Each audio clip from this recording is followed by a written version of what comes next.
Assalamualaikum warahmatullahi wabarakatuh. Halo teman-teman mahasiswa dan Bapak Ibu dosen yang saya hormati, selamat datang di video ini. Sebelum memulai, izinkan kami memperkenalkan diri terlebih dahulu. Perkenalkan, nama saya Froni Wahyudi dengan NIM 172300179.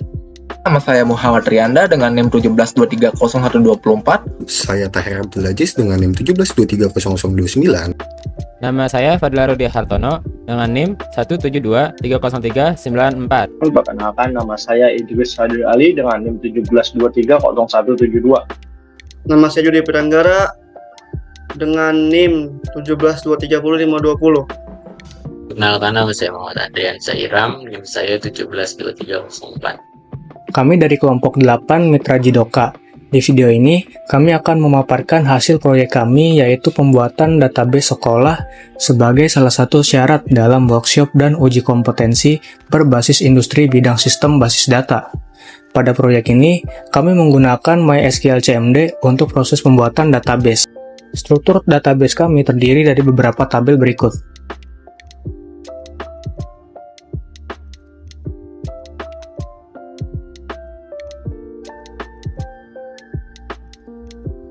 Untuk demonstrasi penggunaan CMD dalam pembuatan database sekolah ini akan kami praktekkan di akhir video.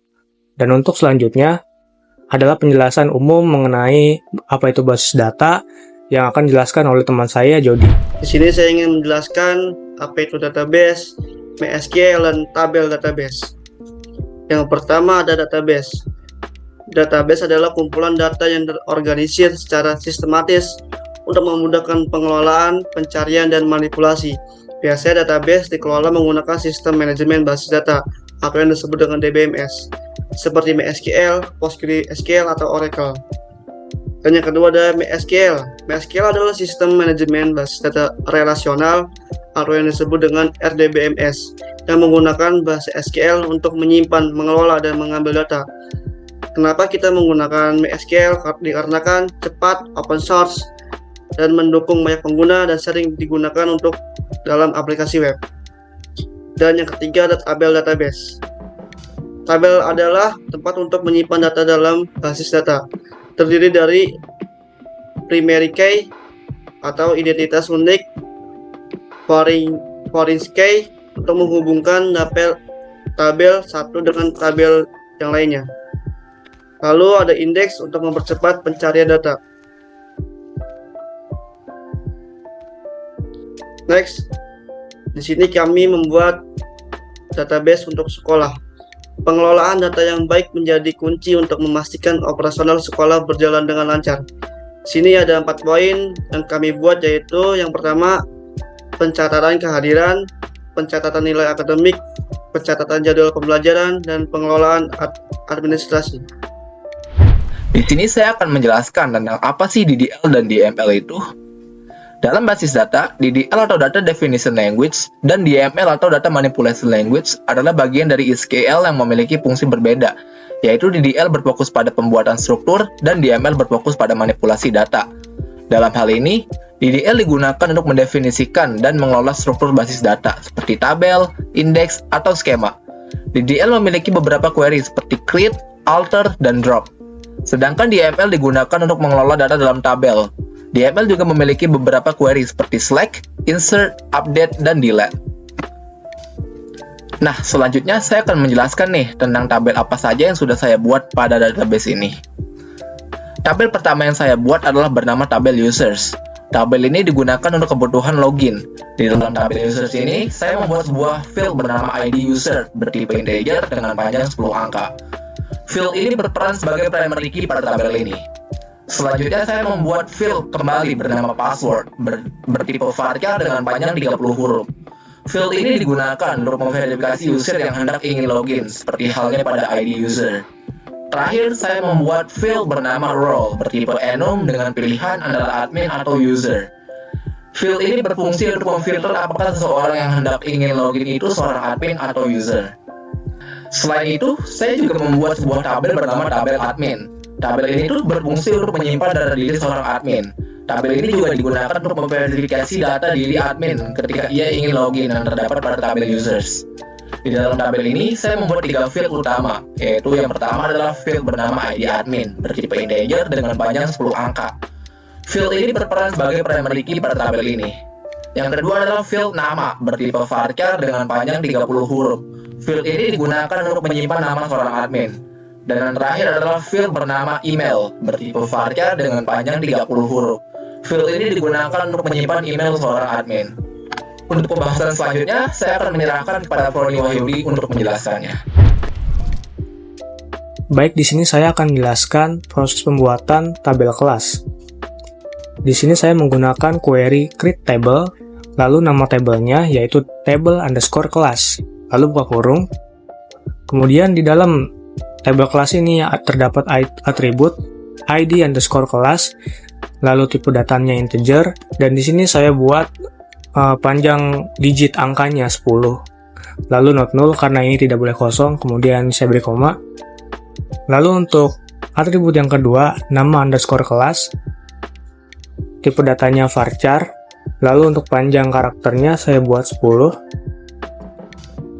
Nah, di sini saya membuat primary key di si atribut ID class ini. Jadi nanti ID class ini, nilai dari ID class ini akan digunakan di tabel-tabel lain. Jadi saya gunakan primary key pada si ID class ini. Jika sudah, tutup kurung lalu kasih titik koma supaya query-nya dapat dijalankan. Oke, jika tabel kelas sudah terbuat, tahap selanjutnya kita akan memasukkan data ke dalam si tabel kelas itu. Query yang dipakai adalah insert into, ya. Lalu nama tabelnya ya, tabel yang tadi tabel_class, lalu values. Values itu adalah nilai yang akan kita masukkan ke dalam atribut. Nah, si tabel kelas ini memiliki 2 atribut tadi ya, yaitu atribut ID kelas dan atribut nama kelas. Nah, ini contohnya. Di sini saya masukkan 10-11 karena ini yang pertama adalah ID kelas ya. Si 10-11 ini adalah nilai dari atribut ID kelas. Karena ID kelas tipe datanya integer, maka saya di sini memasukkan angka. Kemudian diberi koma, lalu ini adalah atribut yang kedua, yaitu si nama kelas. Nama kelas ini tipe datanya varchar atau bisa disebut juga string jika di bahasa pemrograman ya. Maka di sini saya menggunakan kutip, lalu si namanya contohnya IPA A. Nah, seperti itu, lalu tutup kurung. Kemudian jika datanya lebih dari 1, maka kita harus kasih koma, kemudian kita enter di bawahnya aja supaya terlihat lebih rapi ya. Sama kayak tadi, ini angka ya, karena ini integer, lalu ini karakter varchar atau juga string ya. Nah, sebagai contoh saya masukkan 3 data saja ya. Jika sudah, seperti biasa, sama seperti yang di atas, kita akhiri dengan titik koma, agar query-nya bisa dijalankan. Baik, sekian penjelasan saya. Untuk tahap selanjutnya, akan saya serahkan kepada Taher. Di sini saya membuat tabel siswa dengan menggunakan perintah create table siswa. Lalu saya memasukkan atribut NISN dengan tipe data integer panjangnya 10. Atribut ini akan menjadi primary key dari tabel siswa. Selanjutnya, atribut nama, tipe datanya varchar, panjangnya 255. Tanggal lahir, tipe datanya date. Jenis kelamin, tipe datanya enum. Alamat, tipe datanya varchar, panjangnya 255. ID kelas, tipe datanya integer, panjangnya 10. Email, tipe datanya varchar, panjangnya 15. Origin key, ID kelas, reference table class, ID kelas. Di ID kelasnya berasal dari table kelas yang sebelumnya sudah dibuat teman saya.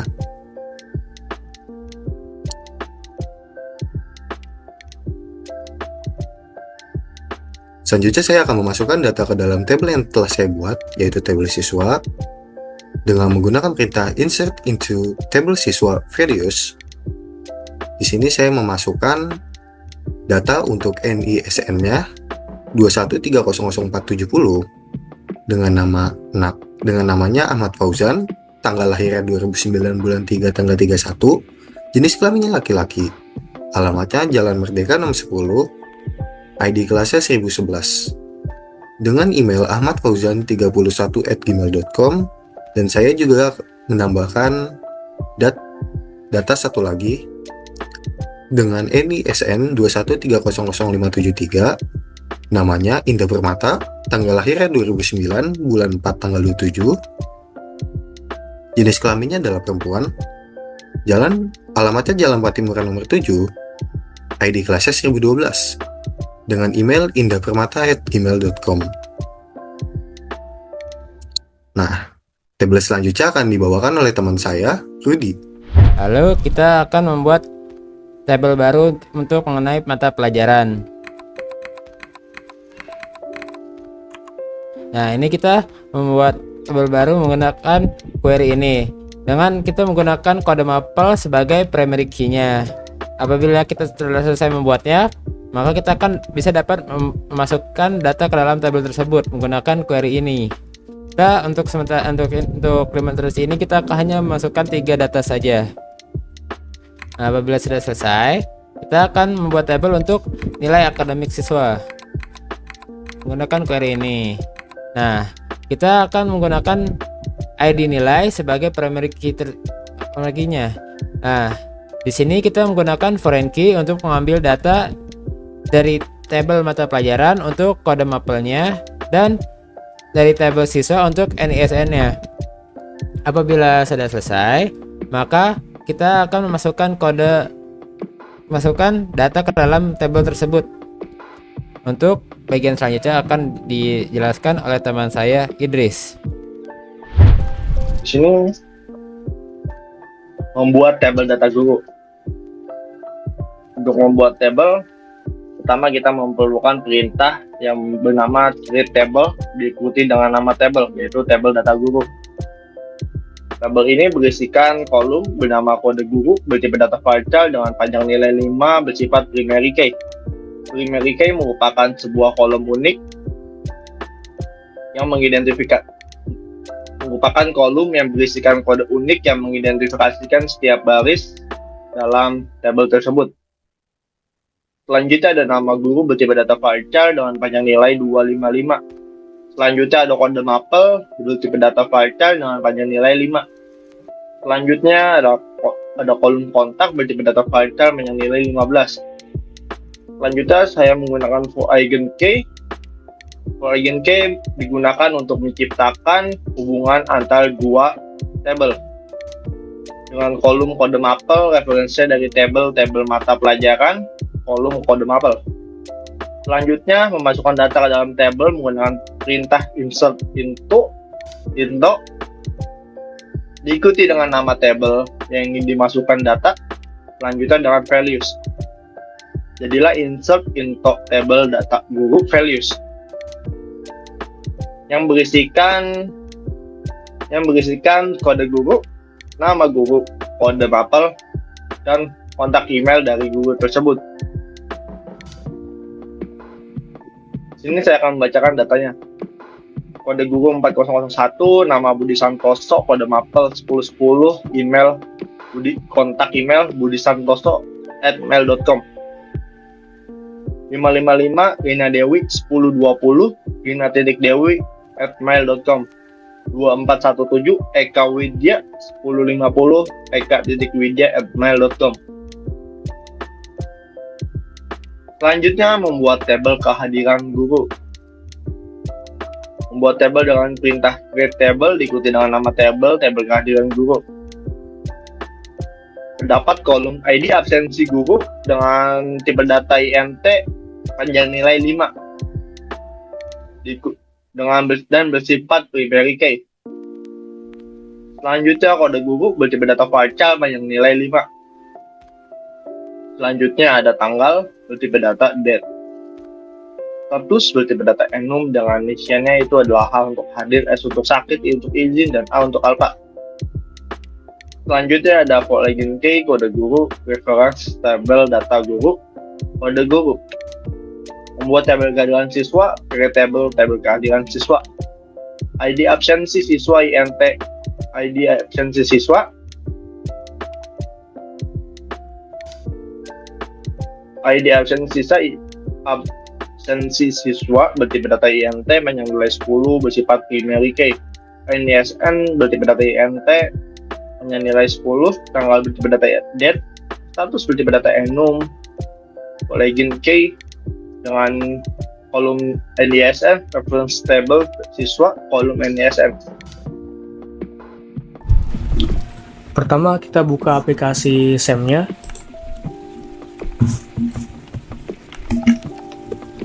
Oke. Lalu kita nyalakan si MySQL-nya ya. Kita klik start. Kalau sudah nyala kita langsung buka CMD-nya. Nah, di sini saya akan kita perbesar aja. Saya akan masuk ke direktorinya. Saya akan masuk ke direktori C.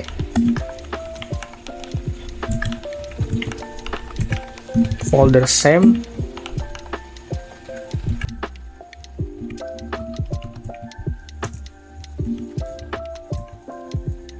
Nah, di sini saya akan masuk ke direktori penyimpanan waktu saya menginstal si MySQL-nya ya. Lalu di sini bin atau binary. Nah, lalu klik enter. Kemudian kita akan langsung login ke MySQL-nya sebagai administrator. Kita masukkan perintah MySQL min u root. Nah, karena saya di sini tidak membuat password ya, jadi saya akan langsung enter aja. Nah, sudah ya. Oke, untuk pertama-tama kita akan cek dulu di sini ada database apa saja. Show database, kita pakai perintah show database. Nah, di sini ada database ini ya. Ini yang database yang saya punya saat ini. Nah, karena saya akan membuat database sekolah, maka saya akan membuat create database. Misalnya DB sekolah. Kita coba show lagi apakah database-nya sudah terbuat. Nah, bisa lihat ya di sini ada DB sekolah. Oke, lanjut kita akan masuk dulu ke si database sekolahnya. Kita akan gunakan perintah use DB sekolah. Koma enter. Nah, sini saya udah di dalam si database DB sekolah ini ya. Nah, seharusnya karena saya baru buat database sekolah, maka harusnya dia tidak ada table apapun ya. Tapi kita akan cek dulu show tables. Nah, bisa dilihat di sini keterangannya empty, artinya dia masih kosong, belum ada data apapun. Sesuai dengan struktur database tadi, maka di sini saya akan membuat table kelas menggunakan perintah create table. Misalnya saya buat namanya seperti ini ya, table kelas.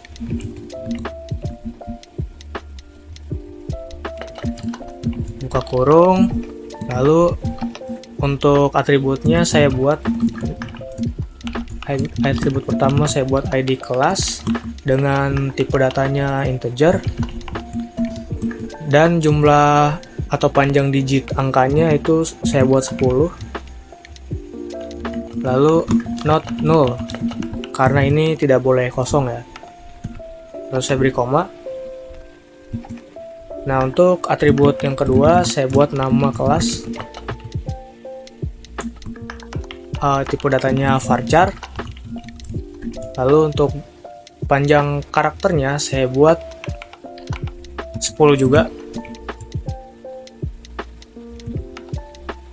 Nah, yang terakhir di sini saya akan menambahkan primary key ya. Primary key untuk si ID kelasnya, karena nanti ID kelas ini akan digunakan di tabel-tabel berikutnya. Jadi dia akan menghubungkan antar tabel lainnya. Ya, jadi saya akan buat seperti ini. Primary key ID kelas. Oke, terakhir kita tutup kurung lalu titik koma. Enter. Nah, sudah ya. Nah, jika sudah, saya akan lihat pertama kita akan show tables dulu ya. show tables. Nah, sini udah ada satu table, yaitu table kelas ya. Kalau sudah ada tabelnya, kita akan coba describe table kelas. Table kelas kita lihat. Nah, di sini sudah ada dua atribut ya, ID kelas, nama kelas. Ini tipe datanya integer, varchar. Nah, di sini ada satu primary key yang saya pasang di ID kelas ya. Oke. Jika tabelnya sudah terbuat, selanjutnya kita akan masukkan data ke dalam tabel tabel kelas ini. Kita akan menggunakan perintah insert into nama tabelnya, tabel kelas. Lalu kita ketik values ya, ini atau values atau nilai yang akan kita masukkan nanti ya. Kita enter lagi biar ke bawah. Nah, karena si tabel kelas ini cuma punya dua atribut, dan untuk yang pertama ini tipe data si atribut ID kelas ini kan integer, maka kita akan masukkan angka ya, misalnya 10, 11 ya. Lalu untuk tipe data yang kedua, ini untuk si atribut nama kelas. Atribut nama kelas ini tipe datanya itu varchar atau juga string ya kalau di bahasa pemrograman. Jadi kita akan masukkan tipe datanya juga string. Kita pakai kutip. Nah, kita kasih kutip seperti ini. Lalu titik kurung, titik koma. Ini saya akan mencoba satu data dulu. Oke. Kita akan cek apakah sudah masuk datanya dengan cara memasukkan perintah select from tabel kelas. Nah, di sini sudah ada ya datanya yang saya masukkan tadi, 10, 11, nama kelasnya IPA A. Oke. Kemudian di sini saya akan mencoba memasukkan data lagi ya. Misalnya insert into tabel kelas.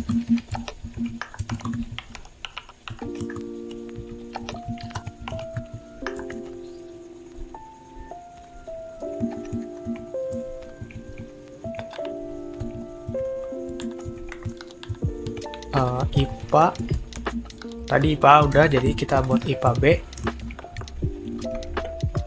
titiknya satu aja. Nah, jika data yang kita masukkan lebih dari satu, maka kita harus pakai koma, kemudian kita lanjut lagi di bawahnya ya, misalnya 1021 kelas IPS A. Nah, karena di sini saya akan buat 10 data, maka saya akan percepat aja di bagian sini ya. Nah, ini sudah saya tambahkan datanya ya. Sekarang saya akan cek lagi menggunakan select from, lalu nama tabelnya, tabel kelas. Nah, sudah masuk ya datanya. Ada 1, 2, 3, 4, 5, 6, 7, 8, 9, 10. Ada 10 data. Oke. Ini saya akan membuat tabel jadwal pelajaran, tabel admin data guru, dan tabel admin data siswa. Kita akan membuat create tabel jadwal pelajaran. Dengan cara kita ketik create table. Nah, lalu kita masukkan nama tabelnya. Di sini saya akan masukkan nama tabelnya, yaitu tabel jadwal pelajaran. Tabel underscore jadwal underscore pelajaran. Nah, kita buka create table jadwal pelajaran. Enter. Lalu kita masukkan atribut apa saja yang ada di dalam tabel kita. Oke, atribut pertama yaitu ID jadwal. ID jadwal. Nah, karena ini ID, jadi bersifat angka ya. Nah, kita harus masukkan tipe datanya yaitu integer. Integer. Nah, int saja. Lalu kita masukkan panjang int-nya. Kita masukkan 10 saja. Kita koma. Lalu kita set dia sebagai primary key. Nah, seperti ini. Kita enter. Oke. Untuk primary key itu setahu saya, jadi jika orang memasukkan ID jadwal yang sama, itu maka tidak akan bisa ya, soalnya bersifat primary key, jadi hanya satu ya, misalkan ID jadwalnya 1, 2, 3, lalu orang memasukkan lagi ID jadwal yang sama yaitu 1, 2, 3, nah, itu maka tidak bisa ya, setahu saya primary key itu hanya bisa dimasukkan satu kali atau satu saja ya. Lalu yang kedua ada kode mapel. Karena ini kode maka bersifat huruf ya, huruf itu artinya tipe datanya varchar atau variabel karakter ya. Nah, kita masukkan panjangnya 5, jangan lupa di koma. Kita enter.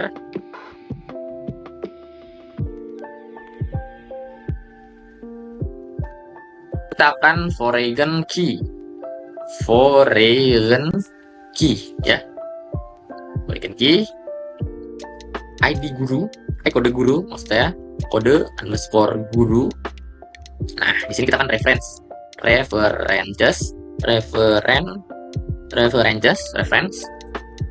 tabel underscore data underscore guru seperti ini, dalam kurung kode underscore guru. Nah, seperti ini ya.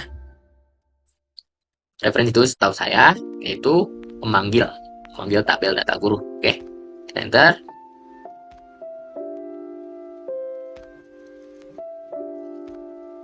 Lalu kurung tutup, terus titik atau titik koma ya, jangan lupa nih, kita enter. Nah, query oke, itu artinya tabel tersebut sudah dibuat di dalam database kita ya. Selanjutnya kita akan memasukkan data ke dalam tabel kita dengan cara kita ketik insert into terus nama tabel kita, tabel jadwal pelajaran. Nah, seperti ini. Terus kita ketik values, enter. Lalu kita masukkan data-data yang akan kita masukkan ya, yaitu kita masukkan awalnya yaitu ID jadwal. Jangan lupa kita buka kurung, tutup kurung, terus petik 1. Nah, seperti ini, petik 1, masukkan ID jadwal ya. ID jadwalnya itu 1, 2, 3, 4, 5, 6, 7. Contoh ya. Nih, di situ kita koma, petik 1 lagi. Kita masukkan kode mapelnya ya. Kode mapel yang pertama itu 10, 10. Nah, seperti ini. Kita koma, petik 1. Terus yang ketiga yaitu ada kode guru ya. Kode gurunya 4001. Nah, kita koma, petik 1 lagi. Setelah itu ada ID class ya. ID classnya yaitu 1. Nah, seperti ini aja. Nah, seperti ini ya. Oke, kita koma, petik 2. Di situ kita ada yang namanya hari ya. Hari. Ini hari Senin misalnya ya. Senin. Nah, koma, ketik 2. Kita masukkan jam. Masukinnya jam sesuai jam Indonesia ya. Ini jam 8. 08. Ketik 2. 00. Seperti ini ya. Kita koma. Lalu kita setelah itu kita masukkan data yang kedua.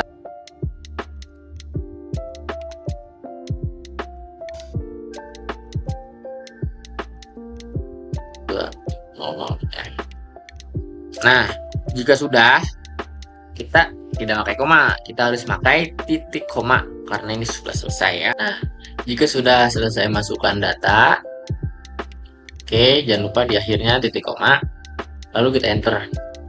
Nah, query oke, itu artinya data yang kita masukkan sudah masuk ke dalam tabelnya. Oke, coba kita cek kembali.